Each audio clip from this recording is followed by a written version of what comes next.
விஜய் கட்சியில் அருண்ராஜ் ஐஆர்எஸ் அப்படின்னு ஒருத்தர் புதுசாக ஜாயின் பண்ணியிருக்காரு. யார் இந்த அருண்ராஜ்னு பார்த்தீங்கன்னா, இவர் பேசிக்கலாக ஒரு டாக்டர்.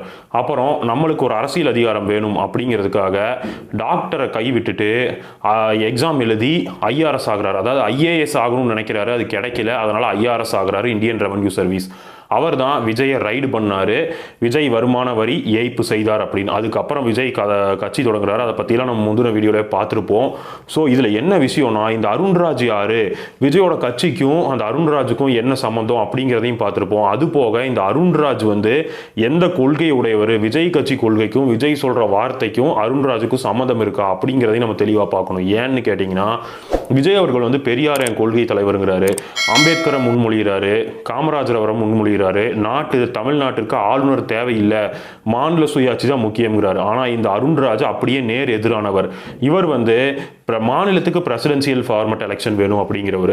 அதாவது ஒன்றியத்துக்கு அப்படியே இருக்கிற பார்லிமெண்ட் சிஸ்டம் கரெக்ட், மாநிலத்துக்கு மட்டும் வேற சிஸ்டம் மாற்றணுமாமா. இது எப்படி இருக்குன்னா, மாநில உரிமையை பறிக்கக்கூடிய அளவுக்கு இருக்குது.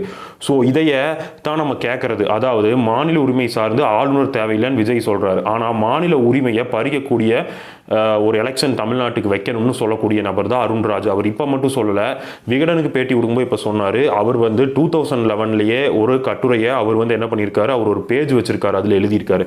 இப்படிப்பட்ட ஆபத்தான நபரை தன் கட்சியில் கொள்கை பரப்பு செயலாளராக விஜய் அப்பாயின்மெண்ட் பண்ணுறாருன்னா, விஜய் நேர்மையாக அரசியலுக்கு வந்தவரா? கண்டிப்பாக இல்லை.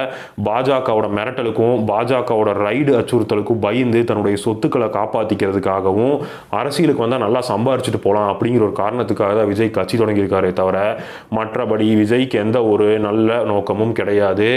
அரசியலில் விஜய் டம்மியாக போகிறது உறுதி. 2026 அதை கண்டிப்பாக நம்ம கண்ணு முன்னாடி காட்டும்.